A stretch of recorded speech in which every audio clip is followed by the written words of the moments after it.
I am here at Around the Clock Daycare, and as you can see, there is no children here. And there is a story behind this that I think should fascinate and interest every single one of us because there is a massive battle in the childcare industry for fairness and for equity and for equality, basically just in treatment from the Department of Children, Youth, and Families. And I believe that this story right here is just an absolute tragedy that these departments that are being paid for by taxpayer dollars are failing our business owners here. Look at this huge facility here, and it's empty because of the unfair treatment of this business owner. And I have an interview with her, and I want you to listen to it very carefully because it really is going to tell a very sad story,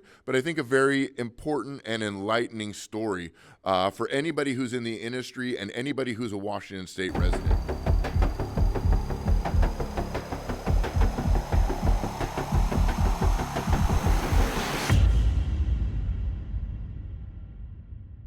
Welcome to Our Voice Washington. With all eyes on the child care industry, I believe that more and more stories like the one you're about to hear are going to be coming more and more to the forefront of our society. And that's why I started this podcast, this TikTok page, because I wanted to give platform to the voices who otherwise would not be heard, who otherwise would not have a platform or a place for their stories to be expressed. I talked to the owner of Around the Clock Daycare right here in Pierce County, Washington, and she shares some of the struggles she's had, some of the successes she had, but a lot of the reason why she is now, after a decade, being forced to close her doors and what she feels is very unfair treatment. I'm going to allow her to tell the story, and I want you to listen very closely. This is going to be a conversation in two parts, and the next part will air in just a couple of days. Now, she asked not to be on camera, and she asked that I do not use her full name, and I'm going to 100% respect that because this is our free speech platform for us to share our experiences, our opinions, our observations, and express our voice out to the people of Washington State. But I want to take a minute and define a couple of terms. So as you listen to this conversation and you hear this story, so you have a better understanding of some of the abbreviations and some of the things that the owner of this daycare is referring to. Number one is DCYF is the Department of Children, Youth, and Families. The DEL is Department of Early Learning. Now, there is a pre-licensing process that is completely legal. It's almost like, in layman's terms, it would be like an apprenticeship type program with the licensing so that you can get into compliance and open your business as you're going through the process of being fully licensed. This is completely acceptable by law in the Washington State Child Care. WAC or WAC is the Washington Administrative Codes. Subsidies, you'll hear that word often. Subsidies are just funds that you receive from the government in order to fund either your child into childcare or to fund your childcare business or your business altogether. She is going to speak of shell companies. This right here is going to be a little bit better of a definition of what a shell company is, but she is going to make some observations. So without further ado, I want to share this interview. It is audio only. That's why I broke it up into two parts. So please listen, make your own opinions, and I would really encourage you to share this conversation with someone who works in the industry. If you have connections with a bigger platform like Brandy Cruz or one of these great news outlets that are trustworthy, independent news outlets, so that I can get them in contact with this person so we can get stories like this out on a broader scale. I'm just a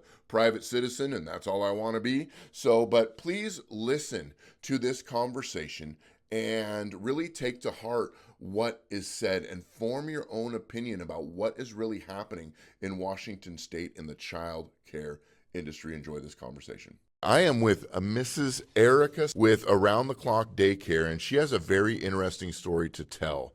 And I'm going to ask her to tell this about her daycare, her experiences, what challenges she's faced, what her story is, and really what the bigger picture of what's going on in the industry. And I think that she has a great perspective because of her involvement with different organizations that help support the industry and help support her and what she's had to work with. So I'm going to ask her to go ahead and tell her story, beginning with the beginning of this childcare and where how she started. Erica, if you could go ahead and just speak into how you started this childcare and what kind of the first level of challenges that came about. Absolutely. Thank you, Eric, for coming here and hearing my story. Yeah. I really appreciate your community involvement, and I thought it was important when I saw you on the internet speaking about this, that you'd be a good advocacy for letting the community know the full picture instead of just little pockets of information. So I started my childcare adventure pretty young in life. When I was 20 years old, well, 19 technically, I bought my first house, and I used the market to create capital, and I rode those markets until I had enough money to invest in my first child care center, and that took quite a bit of years, about 10. But with that capital, I started my first center, and it was during a time where there was an open comprehensive plan through the Growth Management Act, and I ended up being zoned out of my daycare center. Luckily, but also... And what city was that in? That is in Midland, Washington. Okay. And what county is that in? Pierce. Okay. All my daycare centers have been in Pierce County. Okay. So I've been, during that time, and it was an unfortunate time for the community going through COVID, but it gave us a lot of time to do things we wouldn't normally do. And I went through a rabbit hole of the Growth Management Act that was initiated in 1992, where it governs how our land appropriation is in Washington State, Texas, and Florida. And I just quickly, so I don't waste our viewers' time, get to the short of it, found that childcare deserts and the crisis of childcare existed because zoning rules. They were not allowed to exist. The first step of getting a childcare center is making sure that the zoning is accurate to exist in that space.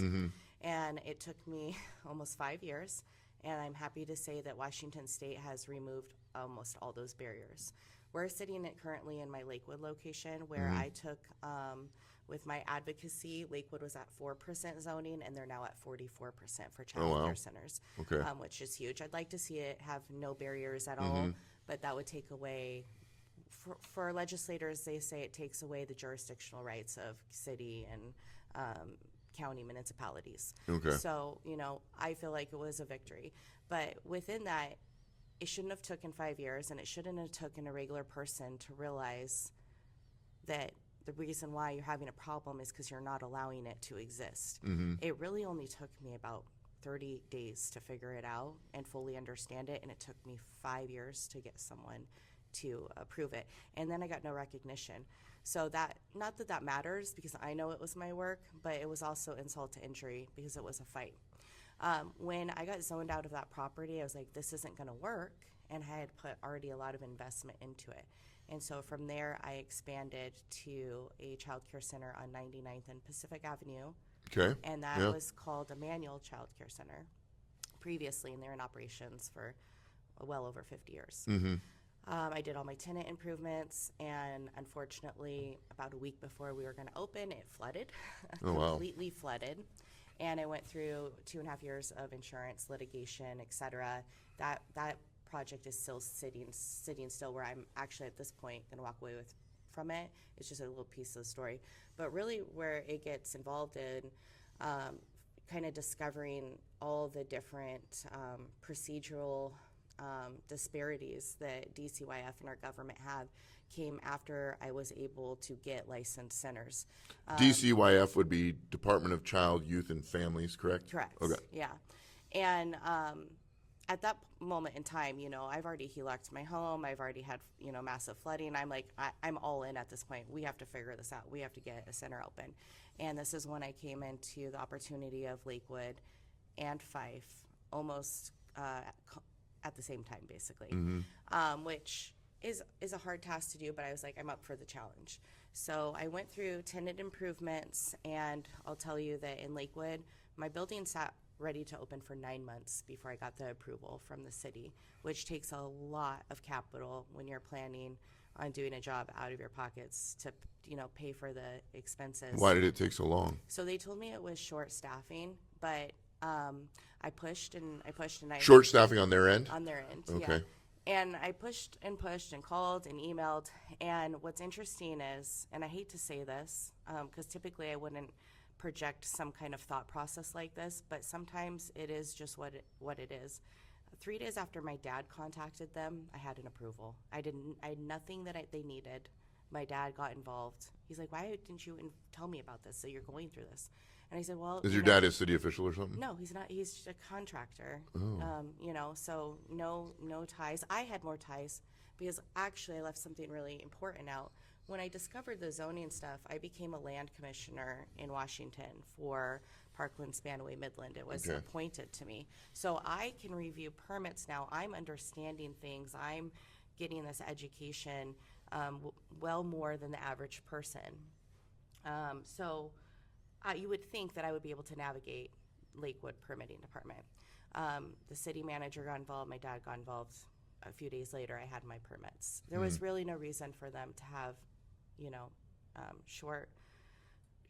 had a shortfall on my actual timeline of opening. It cost me a lot of money, and because you're paying rent. Yep, I'm paying rent. Okay. I have a fully operational building licensing. Said you're ready to go. Outside of the fact that I didn't have the occupancy for the building, but DCYF has entered into something new called pre-licensing, where their pre-licensors are supposed to come out and guide you. And that part of the process, I feel like went well at the time for both my locations. And I'll tell you at the end of this why it didn't go well. When DCYF came out, they basically said, okay, your cubbies, you have to have a cubby spot for each student enrolled. You have to have a nap cot for each student enrolled. You have to have a bed for each student that's enrolled. For the building, you have to have shaded on your playground. They went through all the different WAC requirements, and they approved my building as it was. We're sitting in my building now with several modifications that they brought to me only last month. Okay. Which is a year and a half after they had approved how it was. When I got open in Lakewood, and Fife, which they opened within a month of each other, I had a shared director model. Before DCYF, it was called the Department, or it was the DEL, basically. Before the Department of Family and Youth, it was the DEL that governed the child care. In 2019, that changed. So the DEL was governing child care center licenses and their operations. In 2019, DCYF took over. And legislators had, said you can do this with making sure there's no unequitable barriers. You're not going to cause any chaos coming in. You're going to make it easier. It's going to be systematic, right? So 2019 came, and it was right during the COVID time. So they had plenty of time where they could have planned what they were going to do. Remember, I opened in my first center when I was operating. I had to do it as a preschool, 4-hour preschool exempt childcare, because I was in 2020 and I was zoned out, so I couldn't have a full childcare center for that. If I could ask, what do you mean by chaos? Well, that's a good question. I mean, they don't word it as chaos, but when I read the legislation, they're basically saying you're not going to change any rules significantly that is going to impact providers, so to speak. So it has to kind of mirror what the DEL was already doing. So let me ask this question. When someone comes to your daycare and like they're receiving like their own subsidies, so do you have to work with their subsidy provider in order for like tuition costs or whatever, or how does that work? Yeah, how does Yeah. that work? Sure. So once you're licensed, once the Department of Licensing gives you an official license, which you'll show the viewers, because I have one posted on my wall, the state gives you an SSPS number and a family provider number, and those numbers are registered. And when you have your registered license numbers, it goes to DSHS. So families call into DSHS that qualify for child care. Families will call DSHS. The families will give DSHS the provider number, and then they'll approve the state subsidies. The provider goes into the SSPS portal through the Washington Secured Access accounts, and they will claim the students every month for their attendance, and we have to keep attendance records as part of the WAC. And within that, you can get audited. Do you have to fill out reports like annually or biannually or anything, and then turn them into these departments? Yeah, so the DOR, you still have to, send your revenues in. Child care, you're not taxed on it, but they still have to know what you're making. You have to file, your annual taxes and whatnot. Every month, in order to get paid through the state, you have to claim the attendance of the students, and you have to keep record. You don't have to give proof of record of the students unless they ask for it. They've actually asked me for my records twice since I've been in operation, which should be easy because you're supposed to keep it anyways. We have parents sign into something called Brightwell. It's a third-party system that keeps record of a lot of stuff. It's a great platform for communicating with parents, and it holds, the attendance. And we also have them sign on paper in case for some reason that third-party system would fail. We have paper records as well. So if you get audited, I don't know what would trigger it, honestly, because we've been audited and never had any issues because we just send our attendance records in. But also what's interesting is the way they pay the providers. Sometimes I'll get paid late, or I'll get money that comes in that I didn't claim. And I've actually called them and asked them, well, what is this from? And, some of it is kickbacks or extra funds. And I've never been able to get a real explanation on why, when I do my claims, why do some students I get paid for right, in the here and the now? It's always after service is obtained, but private pay families always have to pay ahead. So the state always pays after you've done care service, where private pay is typically you pay ahead, which... And just for clarity, so a private person would just be like a family that comes in and cuts you a check out of their personal account, correct? Correct, yeah. And then like a state subsidy, you're getting paid through the state through all these convoluted programs and departments that you're speaking about right now, correct? Correct. Okay. So that's kind of systematically how that works. And you then get, you either get paper checks or direct deposit for your funds. Yeah. So what's interesting for me is like when this all started, I think that there was a lot of struggles getting started, because if you're not a licensed provider, you don't get grant money. You don't get SBA loans if you're new. Even bank loans typically won't fund you until you're in your third year of business. So there's not a lot of support. And I started to come about what I now feel are shell companies.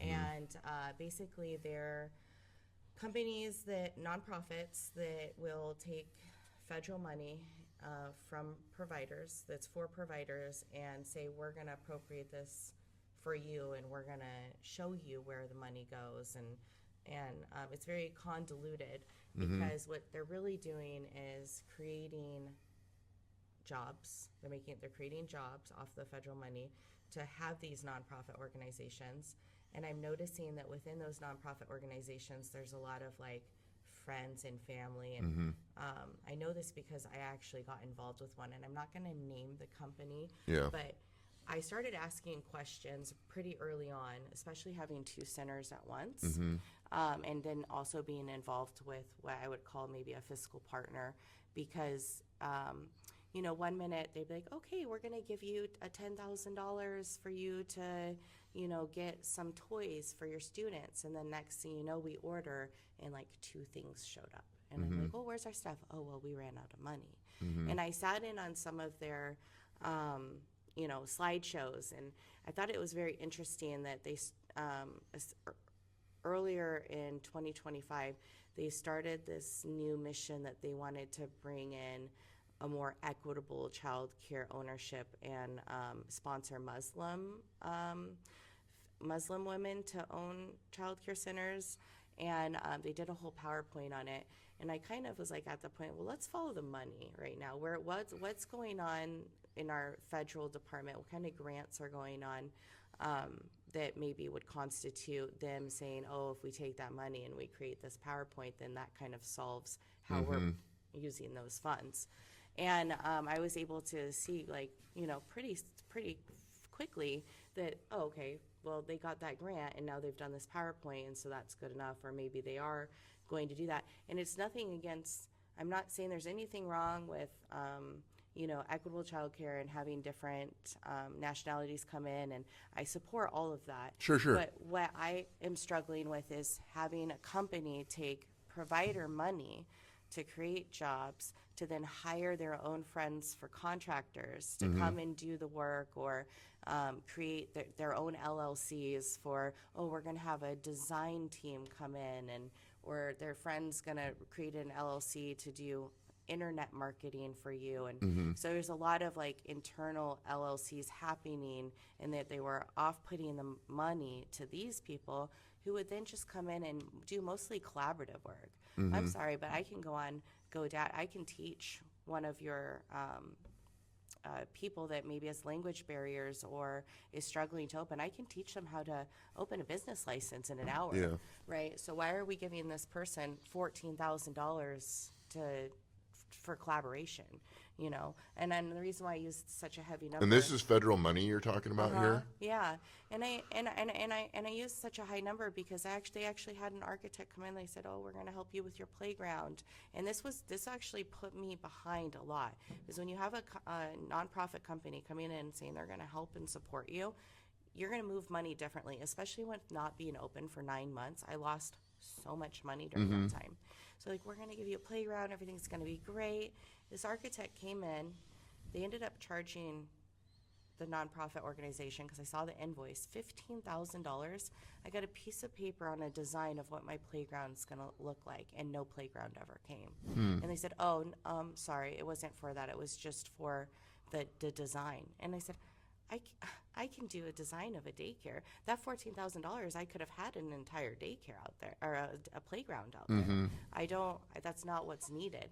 So it felt very suspicious. And then I kept kind of digging into that.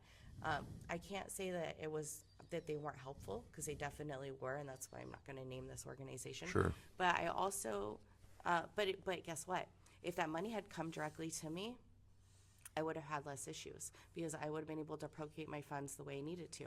One thing that bothers me the most right now about the environment that we're in is I would like to give my staff a livable wage. And we cannot do that, because minimum wage keeps going up and the state subsidy rate stays the same. It doesn't, we can't compete with that. Now, let me ask you this. Does the state have any say or oversight on your tuition to private families? As long as it was over the amount that they would pay for state subsidy. You can, before this year, and this just changed this year, private pay could not be less than what the state was willing to pay, or the state would want that rate too. So if I have a military family and they have two siblings, if I wanted to give them 10% military discount or 2 sibling discount, something like that, I would have to overcharge them and then bring it down to like what the state would pay. So really they wouldn't be getting any type of discount. I could not go under what the state would pay them. Okay. What the state would be paying if they were in Right. that program. Okay. They have recently changed that thank goodness, because it's not fair to our working families.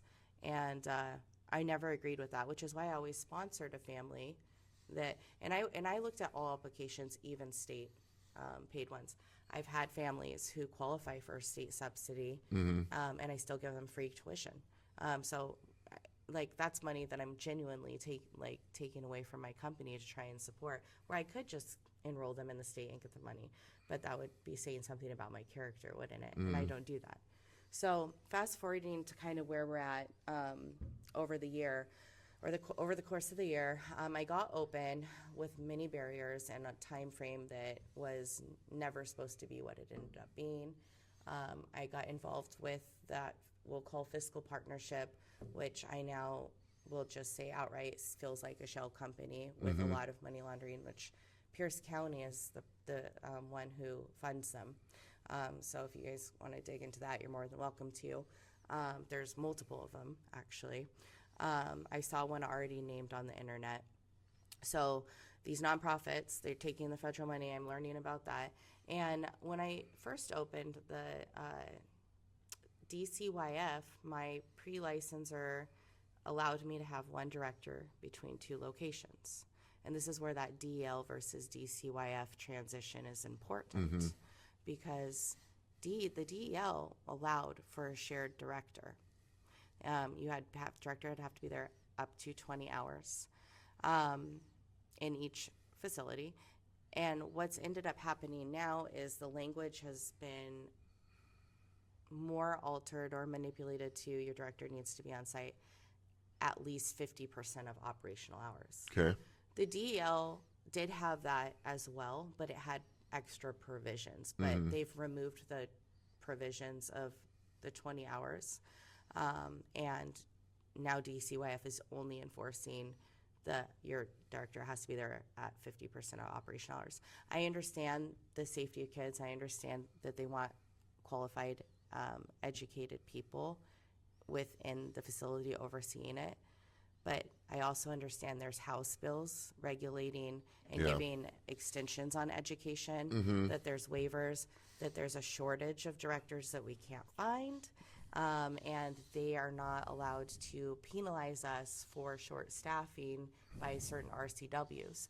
And that's very important, because what ended up happening about 11 months in is between my two daycare centers, I had two separate licensors, and they would come into each one of my centers and do, because I would have inspections every 3 months. So after Is that standard to have a? When you're new, they should be coming in every 3 months. And that's the county or the city or the state that's doing. DCYF. Okay. Yeah, All right. your license are supposed to come in every 3 months. Okay. So until you get a full license. Okay. So going into what's happening right now with the Somalian population, I can tell you 1,000% that if their license is under a year old, there's no way they didn't know this was happening. Even if it is within 2 years, there's no way they didn't know this was happening. Right. That's 1,000%, because they are supposed to come in unless someone wasn't doing their job or it was an inside thing. In any case, my licensors between the two buildings were giving me misinformation or contradictive information. Examples like, oh, your trash cans need to be locked for the diaper changing areas, versus, no, your trash cans don't need to be locked. And I'm going to give you one of many, because it just goes on, and couldn't make it up, to a point where I had asked DCYF, I said, where's your playbook? Because I have your 75-page walkthrough, and what you guys are saying versus what is happening seems like it's suggestions. It doesn't seem to make sense. It's causing chaos and confusion. And I asked for one licenser, because I just could not take it anymore with the multiple different inconsistencies. They refused to do it for quite some time. And I finally pointed out, because I had an employee here who was related to my licensor in the Lakewood location that we're sitting in, that was like a conflict of interest. And I felt like I couldn't reprimand her the appropriate ways without there being some kind of maybe potential retaliation. Because unfortunately, that's something that's very common in the back end of childcare business. And I asked for a new licensor for that reason as well. and they denied me. I ended up doing a public records request where I found them having conversations about it and confirming that the licensor asked, hey, she does not want me here for conflict of interest, and the area administrator had denied it. So then I pressed them more on their inconsistencies, and finally they realized that they're inconsistent and that they weren't going to win that, and that it would be best to have one licensor. So I ended up with one licensor, and we had a good relationship, and through the time of being open, you can see in her notes where she says, you know, the daycare center is making progress.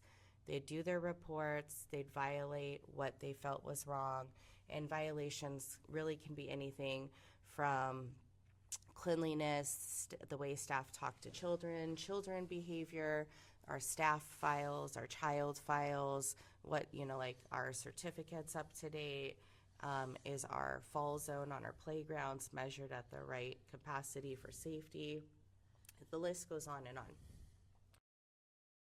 Part 2 of this interview will be aired in just a couple of days. Please share this. Please subscribe to this channel. It really helps us out. I want to create this platform to give more and more people like this owner, like Erica, a platform to share their stories where they otherwise would just have to hold those stories inside. I think that it's very important to our free speech, and especially now, we as citizens rely on we as citizens to share information and get stories from one another to one another. So it's very important. So stay tuned for part 2, where she really gets into some of the nitty gritty and some of the very specific details of challenges she faced and why she feels she has been treated so unfairly in this industry. And remember, it is our voice collectively together that is the loudest and is the most powerful, because we, the people, are the sovereign.